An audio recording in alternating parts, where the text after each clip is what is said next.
The end of CGI animation is near, and a return to hand-drawn just might be in the cards.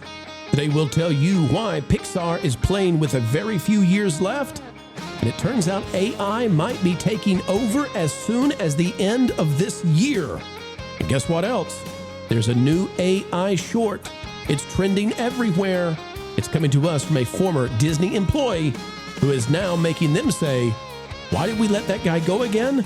It's the adventures of Mary Sue.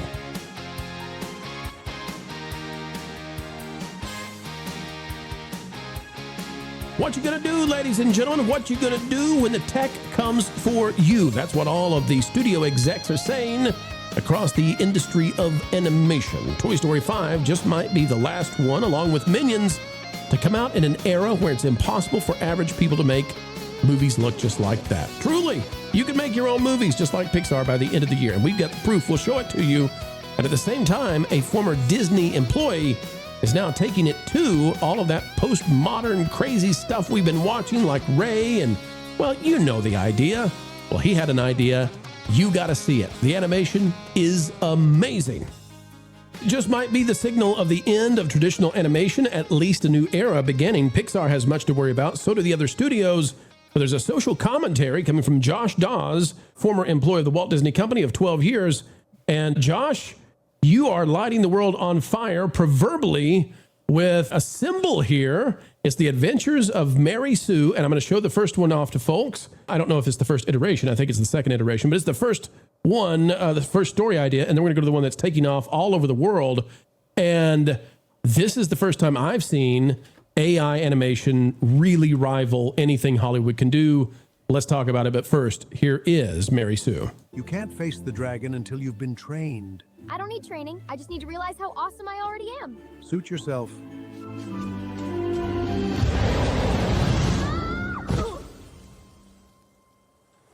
Are you taking new students? All right, so there's the first one. Oh my gosh. And then here is this is amazing, the quality. A minute and a half, here we go, folks. It's worth every second of it. You got to see it.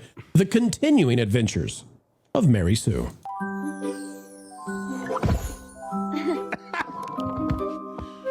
I know you're into the whole He-Man protector thing, but I can handle myself. Let me show you how this is done.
All right, so Josh, it's taking off everywhere. I could show all the places that are covering this now. It's something that I think is refreshing for a lot of people to see.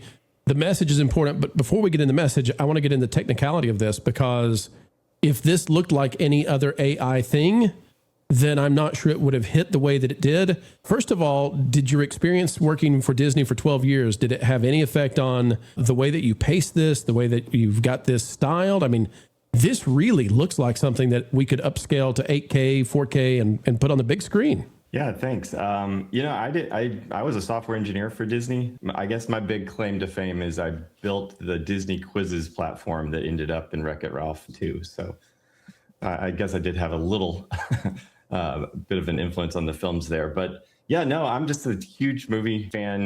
My brother and I were filmmakers in a previous era. Some of your viewers might remember the short film Missing in the Mansion from way back. That my brother and I shot that guerrilla style in Disneyland. So we're no stranger to making films. And I started getting into AI pretty heavily, on the coding side several years ago. And I've been keeping an eye on the filmmaking side of it, the generative video. And I ran some experiments last summer, and it just wasn't there. Just the consistency between shots that you need to actually tell a story. But then I've been paying attention, and earlier, I think it's 3 months ago now, Seed Dance 2 model dropped, and it is incredible. And so I started seeing some things where the consistency seemed to be solved. And so I started running some experiments and was really able to do some cool stuff. And then when I saw the Hex trailer come out, and Disney's telling the same old story with the girl boss character that's going to learn that she, was really awesome this whole time and just needed to build confidence. And I came up with this idea of this character who started the movie where all of the Disney characters of the last 10 years end, believing these lies about, reality, and then having her confront reality instead of, coming to believe these false beliefs about herself. She starts with these false beliefs, confronts reality, and then has to, acknowledge that her belief system's wrong. So, which by the way, Josh, is what we've been experiencing is the inversion of the hero's journey. So the thousands of years of storytelling, and you know this, but we'll just explain it for the audience quickly. Thousands of years of the idea that you have to go out and master the world, right? The world presents you with challenges. The world presents you with dragons, and you, in order to become the hero that is needed to conquer, you must go out and grow beyond your current abilities. And that's the story of the hero. And the inversion that we've been suffering through for the past 15 years, brought about by postmodern neo-Marxism, is the idea that, no, you're perfect as is. Thank you, Marv. You're perfect as is, and the world needs to change for you. And so you're tackling that with this satire. But I want to ask you too, Josh, because the quality of the animation is, look at those facial features as she portrays. All of that, it's just so amazing. Are you impressed at this point with what you're achieving? And what does it mean for the animation industry if you can do this in the time that you did it with the budget that you have? What does this mean in 1 year for Pixar, for Disney Animation, for all of these companies that produce things that sometimes don't look as good as what you've made? There's going to be huge disruption within the studio system. They're already embracing AI, and so it's definitely going to have some jobs impact, even if it's just in the early phase of concepts and just testing things out like this. But then it opens up these huge opportunities outside of Hollywood to tell these really incredible stories. This one is really poking at the kind of Disney female protagonist thing, but there's so many other artists working in AI filmmaking right now that are just doing these absurd things that no studio would ever greenlight. Captain Haha is one of my favorite creators. He's creating these crazy kind of HR Puffin stuff style music videos, and it's just wild stuff that no one else would ever greenlight, but now we're able to see these. So you're going to have this whole new generation of talent that has been kept out or wouldn't play the game, saying what Hollywood expected you to say, and now we've got a platform suddenly. The gates are flown wide open, and I think we're entering a golden age of creativity. You've knocked down the gate in two ways, of course. One, by giving audiences what they are so desperate for, to mock this stuff. Just mock it, because it's so anti-reality. It's so anti-truth. But then also you're doing this that's so technically impressive. And so two things are happening at once. People are saying, finally, here's what I've been looking for. This is artistically profound mockery of what we, have all known internally is so silly. But then two, it's like, well, here we are. The thing we've been predicting for so long. It's here. Because Josh, and I'd love to know your thoughts, and then we'll open up to the rest of the panel. The timeline. What's your thought on the timeline now? How long until AI creators can make a Pixar style film, a 90-minute feature film, animated like this, I've predicted in the past that we've got it by the end of this year, and then it really is going to take off next year. What's your timeline? What do you think now? Oh, I think we'll see it by the end of the year. I think the technology's there. I think we're waiting on the story and funding, because it's not a fraction of what a traditionally computer animated feature would cost, but it's still significant cost for the generations. But yeah, as far as the technology though, we're there. You can see from this just the consistency between shots of the characters, and it's yeah. Did you it's design incredible. these characters did you draw them out and then hand it over to the AI to? No, I described what I wanted to see and worked with. I started in ChatGPT. I found some references on Midjourney that I liked the art style. Right. And I use that as references. It's really what the crazy thing about it is, you're getting to do what the directors of Pixar films get to do. Like, they're not, Andrew Stanton's not Right. sitting there, sketching out all the characters and stuff. Yep. He's sitting with artists and talking about what he wants. Those artists go off, they do the work, they bring it back to him, and it's like they can spend months refining the look. Well, this technology allows anybody to do that. Right. And you come up with the look for your characters. It's really, and so many, I think where I saw the opportunity was there's a lot of people diving into this technology right now that are doing the, John Wick style fist fights and stuff. And there's not much story there. It's kind of all dazzle. Yep. And I was like, okay, for someone who has a background in storytelling, this is a perfect opportunity to jump into this, show what can be done. Because I'm also just like a evangelist for the technology. I want people to embrace it. And so I knew that all it's going to take is for somebody to create something that looks good, that tells a story, that has characters you care about. And then that we're going to reach that tipping point where this suddenly becomes a threat to Hollywood, that there are indie productions that are going to come up and grab audience. It's just so cosmically delicious. Even though you come from a technical background, it is cosmically amazing. Like, that's the scale that Disney fired you. After 12 years of excellence, Disney fired you. And months later, you're making all the national, you're on these huge social media accounts are reposting you with this. It's just so wonderful. Marv, what was your question or comment? I was just going to ask, do you think that this is to what level do you think the Hollywood studios are going to embrace this? Because right now, obviously, the actors are all pushing against it. The unions are all pushing against it. And the studios, I think, are kind of pretending that they are against it as well, like that they're going to be careful. But when do you think is the point where they just let all pretense drop and they just fully embrace this, no matter what the unions say? Yeah, they're going to have to. And I think they already are. It's just kind of a PR dance they're playing now. But I think what you're going to see, I don't think it's going to be the job apocalypse that some are predicting. I think it's going to be more like the transition from traditional hand-drawn animation to some people that are just resistant to learning the new technology are going to get left behind. But I think what we're going to see is more of a hybrid.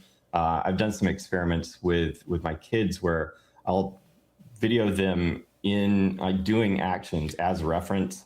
And so then I can bring that into AI, and that kind of, dictates and shows like the allows the character to match those actions. So I think you're going to see more of a hybrid approach embraced by the studios. Well, have you been getting a lot of backlash for this kind of thing? Have you been getting a lot of the anti-AI people coming at you? Yeah, I mean, I've come to kind of expect that. It's interesting how the anti-AI narrative has shifted from, it's all slop to, yeah, it may look dazzling, but there's no story there, to, it's just different. They keep moving the goalposts. But mostly I've been getting a ton of positive feedback. I think audiences are just hungry for this kind of content. I've got so many messages from people saying, "Oh, I showed that to my kids and we watched it 5 times in a row. And when's the next one coming out?" And so it's really fun to have touched a nerve like that. Well, when do you think that because I know Seedance is not like publicly available yet, right? So like, when do you think like the general public is going to actually be able to get its hands on something like this? Yeah, no, Seedance is publicly available now. Yeah. Oh, okay. So I didn't know that. it's available on most of the platforms. The platform I'm using is called InVideo, and they've been great to work with. It's a really intuitive platform. A lot of the struggle with getting good content or good generations out of these models is just knowing how to prompt it, and so there's a lot of like figuring that out. InVideo has an agent that you work with that writes a lot of the prompts for you. Okay. And so it knows kind of the tricks and things of that. So it's really like I wrote a post about this a few days ago before this all took off. I gave up the filmmaking dream 12 years ago when I went to work for Disney. It was, we moved out to LA to do that. And it was just, after we made Missing in the Mansion and then followed from the Mansion, which wasn't as popular. That was it. We were like, I can't keep doing this. We had a growing family. I can't spend all this time and money, away the symbolism, symbolism of this journey just keeps getting better and better. That you had to give up your dream of making a movie to go be with Disney. Disney fires you. You make I know it's 2 minutes, but and here you are. Great. I had resigned myself that I will never direct a film again, and I was okay with that. It was a whole like death of a dream thing, and then this technology comes along. And it's like I'm directing again. I'm choosing shots. I'm writing a script and designing characters and putting them in situations and doing a shot list and scouting locations and doing different takes and tweaking performances. It's so much fun. Lauren, I don't remember a segment that made me this happy. Go for it. Yeah, so I have kind of a inside baseball question just because I'm curious. Obviously, these tools give you the ability to make the film that you want to make, but I'm wondering how much chatter there is internally. It's like, say, for instance, you're seeing a lot of people do AI. My specialty is Star Wars, and you're seeing a lot of people make Star Wars fan films. But obviously, that's an IP that belongs to Disney and Lucasfilm.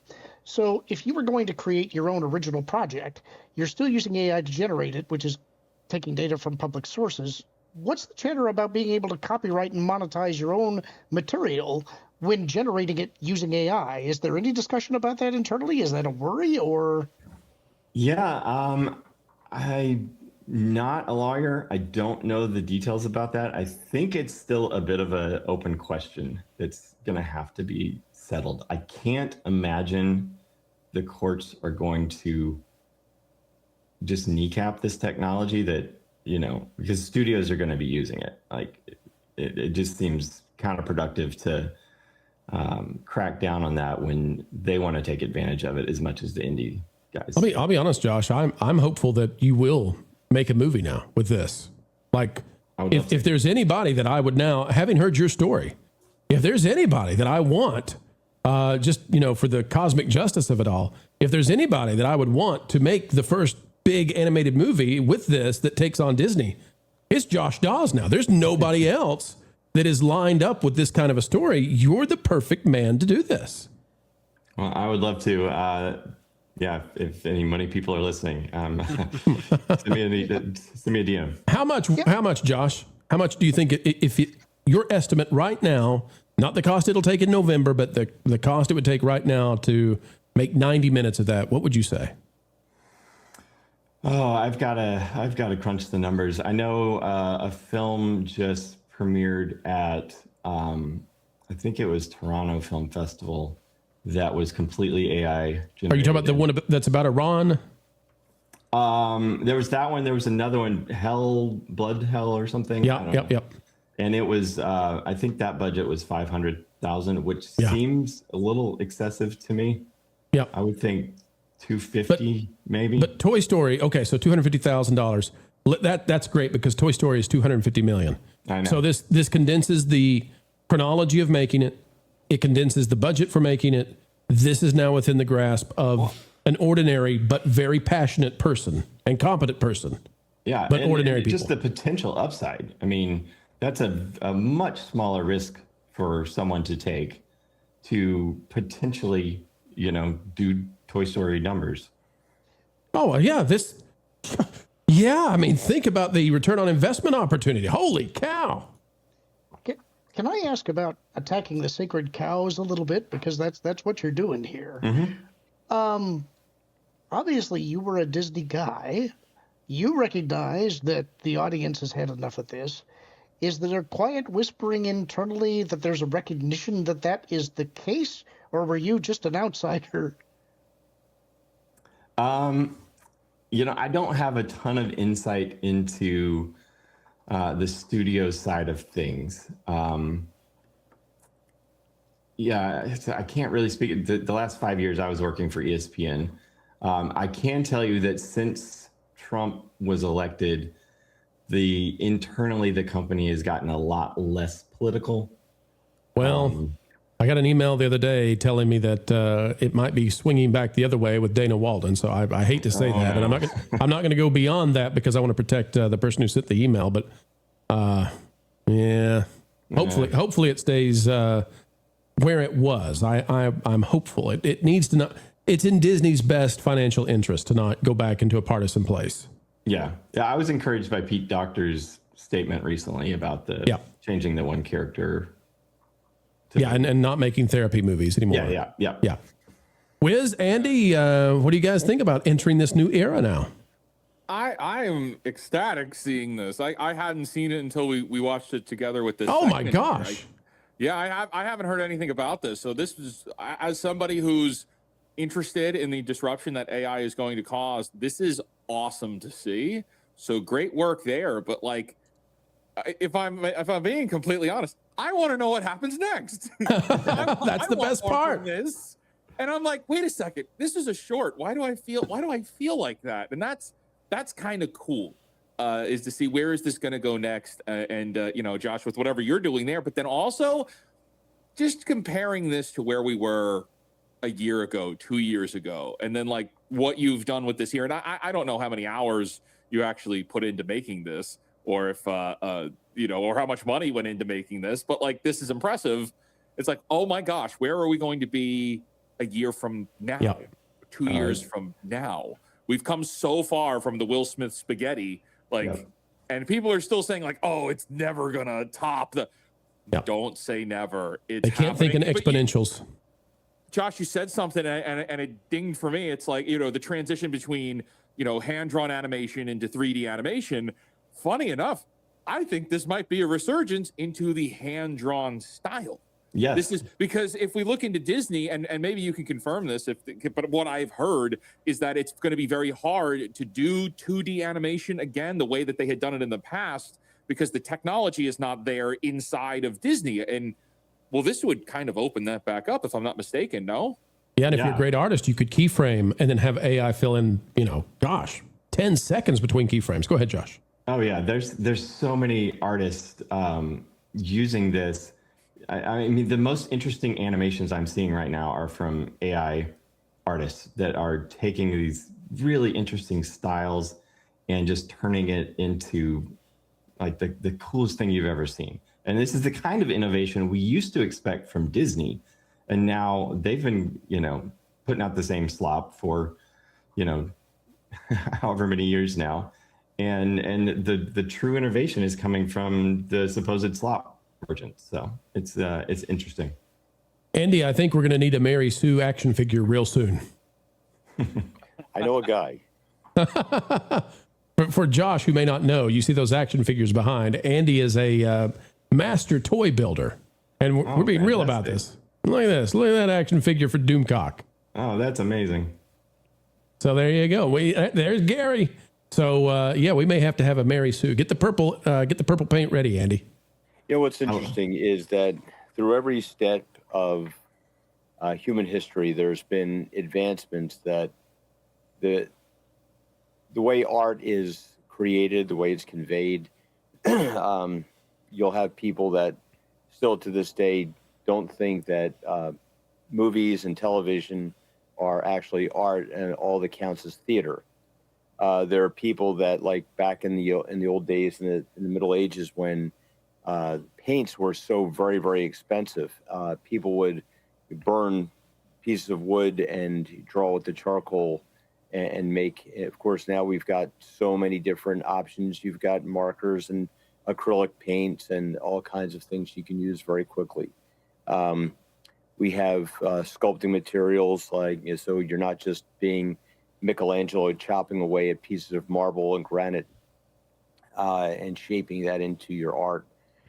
These things, art will always be there. I think the thing that makes something into art is it's subjective in many ways. However, there's got to be a human element behind it, and I think Josh has really nailed this. He's the level of the medium may be different, but the storytelling is there. Yeah. The humor, the timing, it feels very familiar because we have so much of this that we've been kind of gotten used to. If you look at the animators with the I guess you would call it the CGI kind of thing, that the transition from Pixar from the hand-drawn elements that was so prevalent with Disney, and yet there were people there that would say, "Oh, well, that's not going to be art," and Pixar saved Disney. It was interesting as I was watching, sitting there at the panel with John Ratzenberger, and John Ratzenberger, we found out later, is very good friends with John Lasseter, and he had some very interesting things to say about how Lasseter saved Disney, and then they dismissed him. And there are a lot of people that would say, "Well, that's not art either." Well, it depends on the artist. There was a fellow at the convention that got very upset with someone that we know that had made a comment about that he assumed some of the artwork was 3D printed, and this fellow took exception to it. Well, there's so much of that out there that is 3D printed, but it's still a medium. It's still something that it depends on the artist and what you have to say. So yeah, but it's always this way. It's always, there are people that look at the sculptures that I do and they compare it to Hot Toys and in art and say, well, this guy's a rank amateur, and they're absolutely right. I'm not at that level, and I'm not going to be at that level, but it's not to say that it's not half decent, but everything has that new level of acceptance. The difference is now that the technology is expanding so quickly. I still believe that this is art. When computers are using computers to make it, I think that will stop being art. But as long as there's a human hand behind this that's steering it and making it closer to what you have in mind, I think this is a fabulous piece you've done here, Josh. I think it's brilliant. The writing, the satire, the illustration, the way that looks like it could have fallen right out of something Pixar made, like with Tangled, and because I have a daughter and I watched all of these things. This is kind of what the medium is meant for. Hopefully, as long as we keep people like yourself that are very competent and very passionate about this and very talented, it will still remain art. I think everybody's fear is just that it's going to become like a lazy kind of thing where anybody can do it, but not everybody can tell a story. Yeah, that's the biggest misconception, is that it's just, it's just prompting, make me a movie and then publishing it. There's a lot of craft that goes into it. It really is a lot like directing. You're crafting performances. You're working on comedic timing. You're bringing everything into Final Cut and editing it together and doing the sound. It's true filmmaking. It's just the way you're getting the footage is not coming from a camera, and it's not being hand animated. It's being generated a different way. And then Josh, on top of all this and all the wins that you're getting, the wins in your sales right now with this and all the attention, you've got some more good news. Is that right? Did you just pick up a new job? Is that something we can talk about? Yeah. I started today as a VP of technology with Blaze Media. I didn't know it was today. Okay, Wow. you're the VP of Tech at Blaze. Yep. Oh my gosh, what? Fantastic. I'm having. Would a you good please year. go get a lottery ticket right now? Seriously. Like, go where, I don't care if you have to switch time zones to get there. Go get a ticket, my man. It is your day. It is your day. I also love that you worked for Disney for all that time, but behind you is all Warner Brothers, Looney Tunes stuff. I love that. I've always been a Warner Brothers guy. I love Disney, but and I will say this. You know, I don't want anyone to hear this and think this is just sour grapes. I had a great run with Disney. I'm a fan of the company. I want it to do well. So any of my critiques of where the company has gone is just because I love what Walt built so much, and I'm very proud to have been a small part of his legacy. So, Well, give Mr. Beck our best now, too, because you, sir, are on the rise in many different ways. This is an amazing day for you, and we're just happy to be here celebrating. Really, I mean, we should be popping champagne for the accomplishments you've just made today. What an awesome day for Josh Dawes. Folks, give him some applause out there in the chat. Thank you, ladies and gentlemen, for checking out the video today. It's such a pleasure every time we get to endeavor together, explaining entertainment and keeping you ahead of the culture curve. If you would be so kind, folks, swerve on down to that like button wherever you may find it and click it, please. It helps us.